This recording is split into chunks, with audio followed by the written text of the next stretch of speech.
In the shadowy catacombs beneath an ancient cathedral in southern France, restorers stumbled upon something they were never supposed to see. A steel apparatus, rusted, bolted to stone, fitted with leather restraints. It looked like something from a medieval torture museum, except this wasn't on display. It was hidden behind a false wall, buried under centuries of silence. What they uncovered next would send shockwaves through religious institutions across Europe. Old letters, sealed records, eyewitness accounts, deliberately erased from public history. They all told the same chilling story. A device sanctioned not by kings or tyrants, but by the church itself, used to purify those deemed too wicked for confession, too dangerous for redemption. But why did they hide it? Because this was no ordinary tool of punishment. It was a calculated machine of execution, shrouded in theological ritual, disguised as mercy. And its victims? Thousands. What follows is the story of one of the church's darkest secrets, one it still refuses to acknowledge. Because this device was never supposed to exist. It began with dust. Thick, ancient dust, the kind that clings to air like a warning. A team of restorers had been sent to refurbish the crumbling interior of Église Saint-Laurent, a cathedral tucked deep into the rural outskirts of Occitanie, France. The church, centuries old, was known mostly to locals and preservationists, an architectural ghost with no tourist buzz, no online footprint, no reason to draw attention. Until a restorer's hammer struck a hollow thud against what should have been solid limestone. A wall, slightly newer than the surrounding stone. Different mortar, uneven placement, as if someone had hastily tried to seal something off. They weren't supposed to dig, but curiosity and superstition often collide in places like this. So they broke through. What they found behind the false wall wasn't just a room. It was a sealed chamber, barely large enough for a man to stand upright. Cold, damp, with etchings on the stone, Latin inscriptions carved with trembling hands. Some were prayers, others warnings. And at the center of the chamber, the machine. It wasn't medieval in appearance. In fact, it was surprisingly modern, stainless steel bands, adjustable mechanisms, pressure points. Worn leather straps were bolted into the frame. At first, they assumed it was a surgical relic or even a restraining device for mentally ill patients, the kind used in asylums of the 19th century. But that didn't explain the drainage trench carved into the floor beneath it, or the ossuary hidden behind a panel filled with scorched bone fragments. That's when one of the restorers found the journal, stuffed into a rotted alcove, its pages brittle and bloodstained. It belonged to a priest named Father Guillaume Lemoyne. The entries were fragmented, many damaged beyond legibility, but what could be read sent icy dread through the team. The device is ready. Tonight, she will be shown mercy. Her sins were not hers alone to bear. No screams.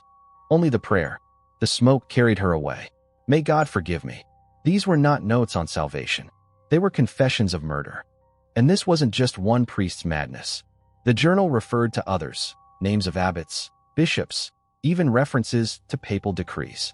This was a system, a ritual, a secret liturgy of death. The discovery was immediately reported to the local diocese. Within 24 hours, the chamber was resealed. Within 48, the team was dismissed from the site. The cathedral was closed for restoration indefinitely.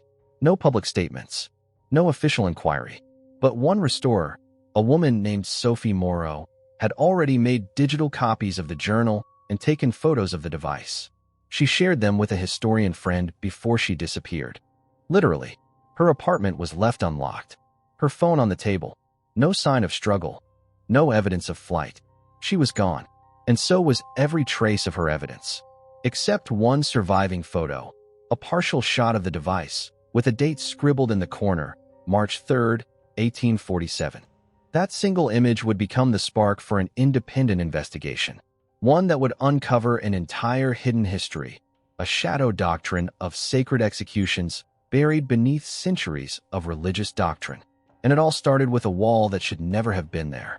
At first glance, the device looked almost industrial. Its structure was forged from steel, a material not commonly associated with religious ritual, yet precisely chosen for its durability and ease of sterilization. This was not a medieval rack or wheel, nor a crude Iron Maiden. This was something far more deliberate, far more intimate. Its frame was narrow, contoured like a coffin without walls. Adjustable hinges lined the sides, suggesting it could accommodate various body sizes. Above the waist-level restraints, a metal collar was fixed to a sliding rod, designed to tilt the head backward at a calculated angle. Directly above, a small funnel-shaped spout protruded from the ceiling. The purpose became gruesomely clear when paired with Father Lemoyne's fragmented journal. The oil is warmed. Her skin will not char. The flame must be clean, silent. Her soul must rise unblemished. This was not simply a machine of death. It was a ritual device, built to kill in silence, in cleanliness, in control. Historians now believe this contraption was used to administer controlled, localized immolations, burning victims alive in a way that left no ash piles, no charred skeletons, only scorched remains clean enough for burial within sanctified grounds. The floor trench beneath the device served not only to drain fluids, but to collect sacred oils, evidence of which was found in residue samples from the chamber. High traces of frankincense, myrrh, and olive distillates. Victims weren't just executed. They were sacrificed. The church called it the mercy. Unrepentant sinners, especially heretics, possessed women, and those accused of doctrinal betrayal, were not offered the pyre in public. Instead, they were taken beneath the sanctum, offered one final confession, and told they could die with dignity, under the eyes of God alone. This was considered a privilege, a spiritual cleansing. Father Lemoyne's journal repeatedly referenced a ceremony known as consummatio sancta, Latin for the holy completion. It was believed that those beyond earthly redemption could be purified through divine fire, guided by the hand of the priest who both absolved and extinguished them. But where had this rite come from? Deeper investigation revealed something even more chilling. A set of Latin liturgical texts hidden in the Vatican archives, dated between 1629 and 1654, detailing a ritual execution process authorized by certain inquisitorial branches in France, Spain, and parts of the Holy Roman Empire. These documents included precise prayers to be read over the device, instructions for the preparation of sacred oils, even technical guidance on heat levels to avoid visible burns to the face, ensuring the body could be presented post-mortem without signs of trauma. The intention was spiritual disguise. No broken bones, no rope burns, no soot-covered corpses, just silence. The victims, posthumously declared deceased from divine illness or spiritual collapse, were quietly buried on consecrated ground. Their families were either paid to remain quiet or punished if they resisted. But perhaps the most horrifying detail? The device was modular. It could be disassembled, transported, and reassembled beneath any cathedral equipped with a crypt and drainage, which suggests Église Saint-Laurent was not the only one. In fact, at least 5 other churches across Europe have since been found with similar architectural anomalies: sealed chambers with false walls, unnatural floor grooves, and inscriptions referencing the final sanctification. None of these discoveries have been acknowledged by church authorities, and most of the researchers involved in those findings have since retired or vanished. One such case involved Dr. Enzo Malkovich, an Italian religious archaeologist who claimed to have found blueprints for the device inside a locked drawer of an abandoned Jesuit seminary in Naples. 2 weeks later, he died in a car crash. The drawer and its contents were never recovered. The pieces of this mystery stretch across centuries and countries, but all lead back to one undeniable truth. This machine existed, and it was used. Under the guise of mercy, sanctity, and faith, the church quietly killed those it deemed too impure to save. And in the next chapter, we'll explore how they chose their victims, through secret tribunals, whispered accusations, and trials never meant to be remembered. The device was only the end of the story. Before the leather straps tightened, before the oil was warmed, and before the last breath was smothered in smoke, each victim had already been sentenced. But not in any public court. Not in any record of legal proceedings. These were silent trials, private spiritual judgments carried out in candlelit rooms beneath cloisters and convents, administered not by civil magistrates, but by secret ecclesiastical councils that operated outside canon law.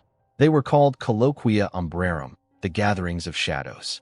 Records of their existence were buried deep in the correspondence between high-ranking inquisitors during the Counter-Reformation.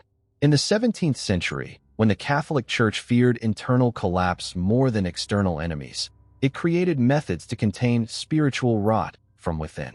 These methods were never meant to leave a trace. But a letter survived, dated 1682, signed by Bishop Claude de Marseilles, and addressed to Cardinal Arnaud d'Aix. The contents are chilling. The girl speaks in tongues and claims to dream of Christ with bleeding eyes. Her mother says it is the Lord's blessing. I fear it is something else. The council meets tomorrow. We cannot allow this to spread. The girl was 15. She was never seen again. Her name does not appear in any baptismal or death record, but notes scrawled in the margins of a monastery ledger list the phrase, Consummata Deo gratias. She has been completed. Thanks be to God. The criteria for these trials were disturbingly vague. You didn't need to murder. You didn't need to blaspheme. You only needed to be inconvenient. Too ecstatic in your visions. Too defiant in your theology. Too unwilling to submit. Women were disproportionately targeted. Visionaries, herbalists, midwives, nuns who claimed to hear voices, widows who challenged priests. Even orphan girls with no guardians were often summoned under vague pretexts like doctrinal inconsistency or unwelcome prophecy. The process was as follows. Summons, a letter would arrive, marked with the seal of the local diocese, requesting a private spiritual assessment. Isolation, the accused would be brought to the church, not the confessional, but deep into the catacombs or a side chapel, isolated from the public. Examination, a group of 3 to 5 clerics would interview the individual, often using theological riddles or dream interpretations to assess spiritual purity. Judgment, there was no defense, no appeal. If they were found possessed by false light, the verdict was immediate. They would be completed within 72 hours. Father Lemoyne's journal offers a rare first-hand account of one such trial. He writes of a woman named Isabeau, who claimed that Christ appeared to her during the Eucharist and told her the church had lost its light. She was held for 3 days, given food, asked to pray. Then she was taken to the chamber. She did not scream. She smiled at me, as if she knew, as if she forgave me. When I turned the valve, the flame kissed her throat. She mouthed the words, "It is done." The church taught that execution by the mercy was a divine act, not punishment, but purification. To the outside world, Isabeau had died of fever. No public mourning, no autopsy, her body interred with full rites. There are hundreds of such cases, all following the same pattern. Spiritual ecstasy, followed by disappearance, followed by vague death announcements, or none at all. The church justified this under a doctrine now lost to time, pax purgatum, peace through purging. But this wasn't peace. It was murder, baptized in sacrament. And the people who carried it out? Many were rewarded, elevated to bishoprics, given sainthood status, or buried in golden crypts. The victims, meanwhile, became whispers, ghosts without graves. Even today, when confronted with overwhelming circumstantial evidence, the Vatican issues the same statement. No such rites have ever been recognized by Holy Mother Church. But letters, journals, and even liturgical fragments continue to surface. Not all truth can stay buried. In the next chapter, we'll hear from the ones who try to speak up, scholars, priests, and even former members of the clergy who dared to confront the church and paid the price. They warned them not to speak. They were told it would disturb the faithful, that questioning the past was equivalent to heresy, that even if the rumors were true, the sins of the dead were better left buried. But some couldn't stay silent. And those who did speak, who dared to bring light into the church's darkest crypts, were silenced in return. The first documented whistleblower was Father Jean-Pierre Clement, a Jesuit scholar from Lyon. In 1927, while cataloging obscure theological texts for a private Vatican collection, he stumbled across a red leather-bound volume labeled Tractatus de Consummation, Treatise on Completion. Its pages described in detail a series of sacred rites involving ritualized burning, purification through pain, and even suggested schematics for a cleansing chamber. Father Clement was horrified. He contacted 2 bishops, demanding an explanation. Within a week, he was expelled from the order for moral instability. He died the following year in an asylum. Official cause of death, nervous exhaustion. But his personal notes, smuggled out by a sympathetic nun, tell a different story. They know. They all know. There are more of them. Documents, artifacts. I saw a second device in the crypt beneath San Silvestro. I am not mad. That note was dated 3 days before his final breakdown. He's not the only one. In 1952, Dr. Margot Hensley, a British theologian working with the Pontifical Biblical Institute, uncovered a cache of sealed letters from the 1600s that referenced multiple sanctioned combustions across Spain and France. When she attempted to publish her findings in Theological Quarterly, her paper was mysteriously rejected by every academic journal in Europe. Within months, she was banned from Vatican archives. Later that year, her car exploded outside her home. No arrests. No investigation. Her surviving husband said she had received anonymous threats for weeks before her death, letters written in Latin, warning her to cease piercing the veil. But perhaps the most disturbing account came from a man inside the system. Brother Silvano, a Capuchin friar from southern Italy, came forward in 1978 with a tape recording. In it, he described being present during what he called a cleansing rite beneath the Chiesa di Santa Maria del Grazie. He had been a young acolyte, barely 18, tasked with carrying oils and incense for the senior clergy. What he saw haunted him for decades. She was old, frail. She kept muttering the Psalms. They tied her down, spoke the Latin prayers, and then turned the valve. There was a hiss. She shook, but she never cried out. They called it the flame of grace. Said she'd see God clearer after. Brother Silvano tried to go public in 1981. He was found dead in his monastery, his body scorched from the inside out, with no signs of external flame. Authorities ruled it a heart attack, but his room was locked from the inside. The recording vanished. Only a transcript survived, copied by a fellow friar who hid it in a hollowed-out Bible and mailed it to a journalist in Rome. That journalist, Luca Verani, published an exposé in a small independent paper in 1983 titled Il fuoco segreto del Vaticano, the Vatican's secret fire.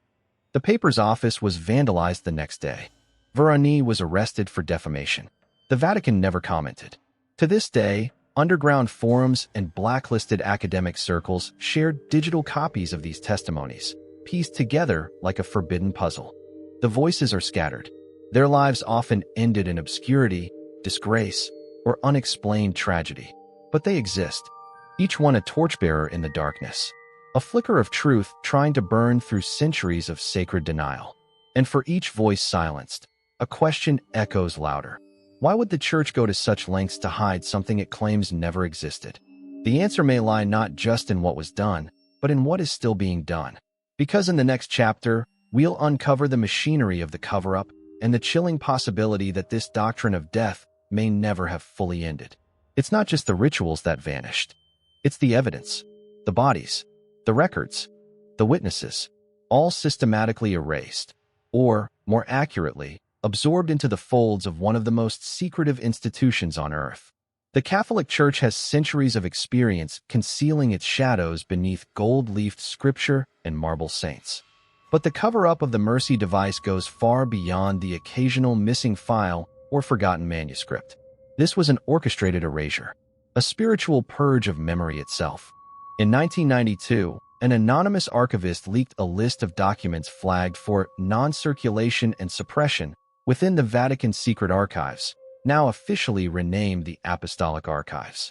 Among them were references to a series of internal papal briefs labeled sub silentio cruor, Latin for under silent blood. The list included letters from regional bishops requesting relocation of ritual machinery, reports from monasteries citing immaculate removals, obituaries of clergy marked with the phrase Fidelis Incendia, faithful to the flame. Every document on that list was cataloged under restricted access for the safety of the faith. 1 year later, the archivist disappeared.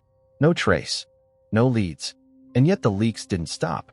In 2004, journalist Amelia Bonnet published a damning exposé in Le Monde detailing how the Vatican had acquired land beneath a deconsecrated chapel in Belgium, one rumored to have housed a second device. The land was purchased via shell corporations. The chapel was demolished within weeks. No public explanation was given. When Bonnet pressed for details, she was served with a cease and desist order.